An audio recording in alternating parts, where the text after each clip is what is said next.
CM అయినా ballot అయినా గెలుపు కూటమిదే. 9 నెలల్లో అధికారంలోకి రావటమైనా 9 నెలల్లో సంక్షేమ అభివృద్ధి చేసి చూపించిన అది ఒక తెలుగుదేశం పార్టీ వల్లనే సాధ్యం.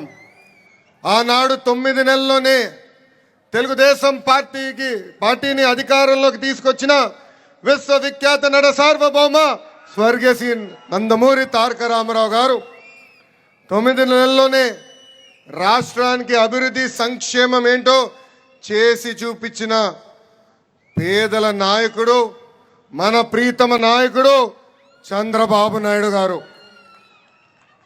వేదికమైనున్న పెద్దలందరికీ పేరు పేరున నా హృదయపూర్వక నమస్కారాలు నేను తెలుపుకుంటున్నాను. ఈ విజయం ఒక చరిత్ర. పార్టీ ఆవిర్భావం తర్వాత మొదటిసారి 5 గ్రాడ్యుయేట్ ఎమ్మెల్సీలు గాను 5 గ్రాడ్యుయేట్ ఎమ్మెల్సీలు తెలుగుదేశం పార్టీ కైవసం చేసుకుంది.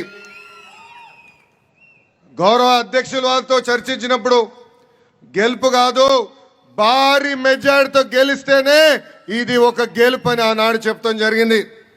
ఈరోజు ఇక్కడి నుంచి నేను చెప్తున్నా, గుంటూరు కృష్ణ గ్రాడ్యుయేట్ ఎమ్మెల్సీగా 82,000 మెజార్టీతో గెలిచారు మన ఆలపాటి రాజేంద్ర ప్రసాద్ గారు.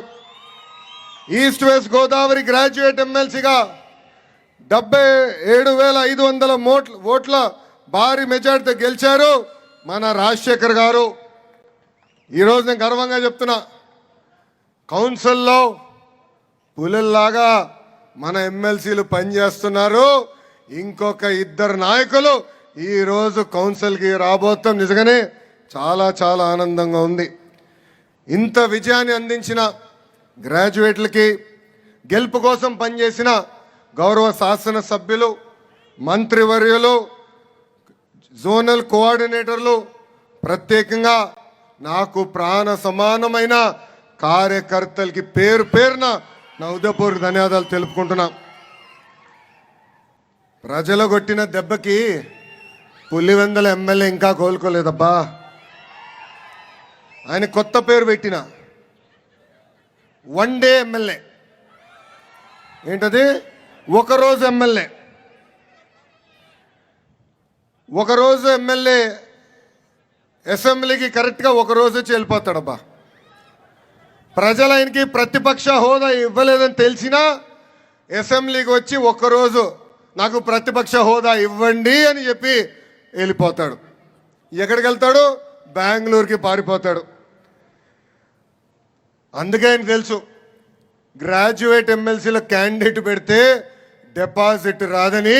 అందుకే క్యాండిడేట్ పెట్టే దమ్ము ధైర్యం లేకుండా ఈరోజు ఆ పార్టీ వెనక్కి వెళ్ళిపోయింది.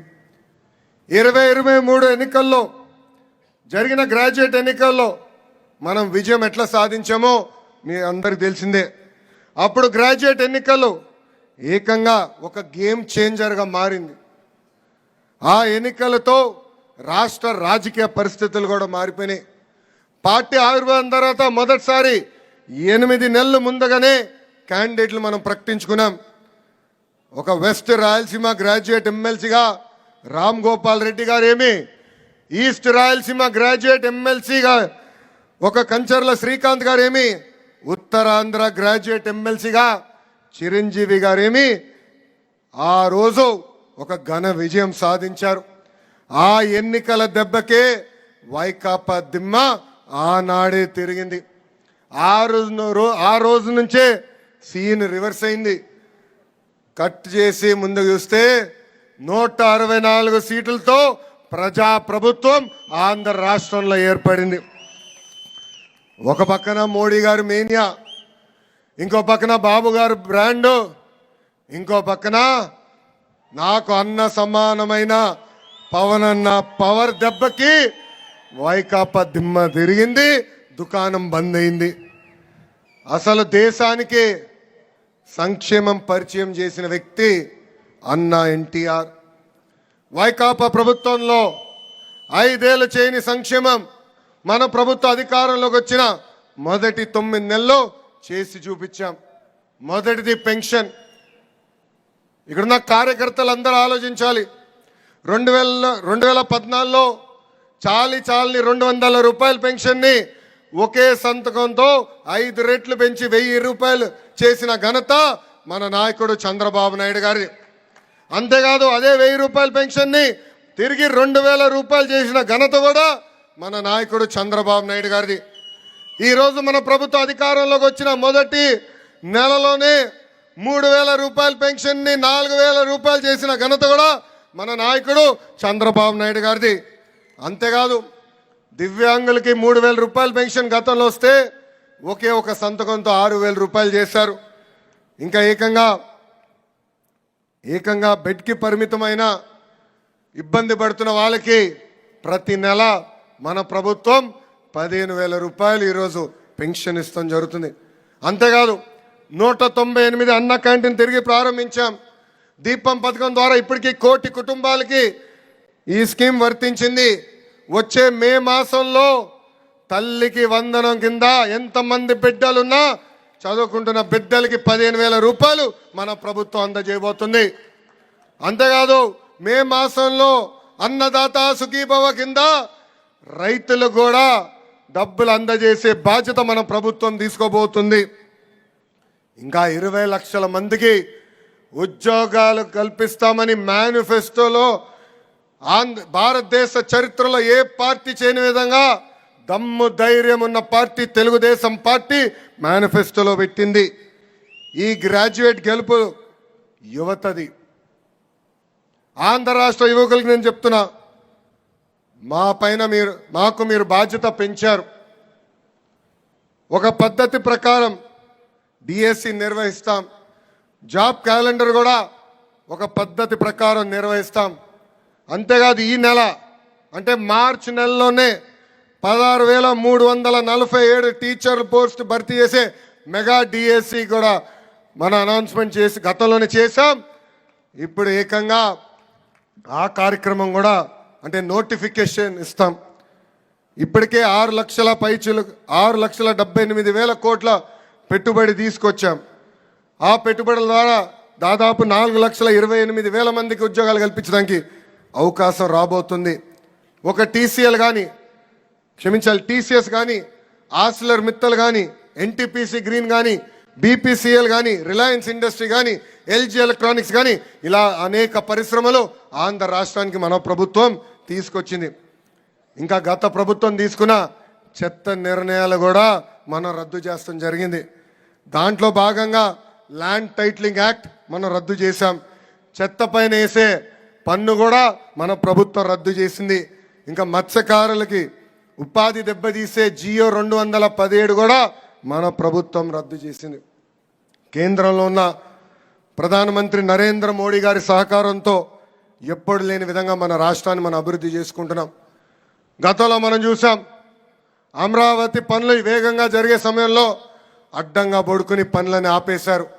ఆగిపోయిన పనులు కూడా తిరిగి ఈ నెలలో ప్రారంభిస్తున్నాం. దానికి కేంద్ర ప్రభుత్వం 15,000 కోట్ల రూపాయలు సహాయం చేశారు. ఇంకా పోలవరం పనులు కూడా దారెక్కింది. మొన్నే నిర్వాసితులకి 1,000 కోట్ల రూపాయలు మన ప్రభుత్వం అందజేసింది. గతంలో మూసేస్తున్నాం అని చెప్పారు విశాఖ స్టీల్ ప్లాంట్ని. కానీ ఎన్డీఏ ప్రభుత్వం ఏర్పడిన తర్వాత 13,000 కోట్ల రూపాయలు ఆ విశాఖ స్టీల్ ప్లాంట్కి ఇచ్చి ఏకంగా మన ప్రభుత్వం కాపాడింది. అంతేకాదు విశాఖ రైల్వే జోన్ కూడా మనం సాధించుకున్నాం.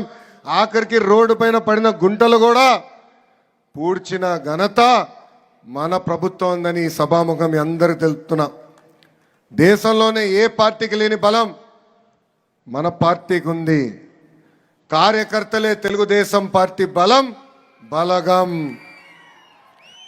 మంచి చేస్తే గుండెల్లో పెట్టుకుని కాపాడుకుంటారు. అదే కానీ ఎవరన్నా చెడు చేస్తే చీల్చి చెండాడతారు. ఒక పద్ధతి ప్రకారం ఈరోజు మనం నామినేటెడ్ పోస్టులని భర్తీ చేసుకుంటున్నాం. గౌరవ జాతీయ అధ్యక్షుల వారు ఆదేశాల మేరకు ఈ నెలలోనే అన్ని పోస్టులు భర్తీ చేయాలని కూడా నిర్ణయం తీసుకుంటాం జరిగింది. అంతేకాదు భారతదేశ చరిత్రలో ఏ ప్రాంతీయ పార్టీకి జరిగిన విధంగా 1 కోటి సభ్యత్వాలు మనం సాధించుకున్నాం. ఏకంగా కార్యకర్తలకు ఈరోజు ప్రమాద బీమా కింద 5 లక్షల రూపాయలు కూడా మన పార్టీ సహాయం చేస్తుంది. నేను తెలుగుదేశం పార్టీ జాతీయ ప్రధాన కార్యదర్శి అయిన తర్వాత దాదాపు 130 కోట్ల రూపాయలు ఖర్చు పెట్టి కార్యకర్తల సంక్షేమం చేస్తాం జరిగింది. ఈరోజు నేను ఎక్కడికి వెళ్ళినా అందరూ నన్ను రెడ్ బుక్ గురించి అడుగుతున్నారు. అవునా కాదా? రెడ్ బుక్ గురించి అందరు నన్ను అడుగుతున్నారు. రెడ్ బుక్ దాని పని దాన్ని చేసుకుంటే వెళ్తుంది. గతంలో కూడా చెప్పా, చట్టాన్ని ఉల్లంఘించి కార్యకర్తల్ని ప్రజల్ని ఎవరైతే ఇబ్బంది పెట్టారో వాళ్ళని నేను ఎవరిని వదిలిపెట్టామని చెప్తాం జరిగింది. ఆ ప్రక్రియ ప్రారంభమైంది. అంతేగాని ఎవరినో వదిలిపెడతాం డౌట్ మనకొద్దని ఈ సభాముఖం తెలుపుకుంటూ ఈ విజయానికి సహకరించిన బీజేపీ కార్యకర్తలకి ఈ కార్యక్రమంలో అంటే ఎమ్మెల్సీ గ్రాడ్యుయేట్ ఎన్నికల్లో అహర్నిశలు నాతో కోఆర్డినేట్ చేస్తామే కాదు, గ్రామ స్థాయి నుంచి కలిసికట్టుగా వచ్చిన జన సైనికులకి నా హృదయపూర్వక ధన్యవాదాలు తెలుపుకుంటూ మీ అందరి దగ్గర నుంచి సెలవు తీసుకుంటున్నా. జోహార్ అన్న ఎన్టీఆర్, జోహార్ అన్న ఎన్టీఆర్. చంద్రబాబు నాయుడు గారి నాయకత్వం, చంద్రబాబు నాయుడు గారి నాయకత్వం. జై హింద్, జై హింద్.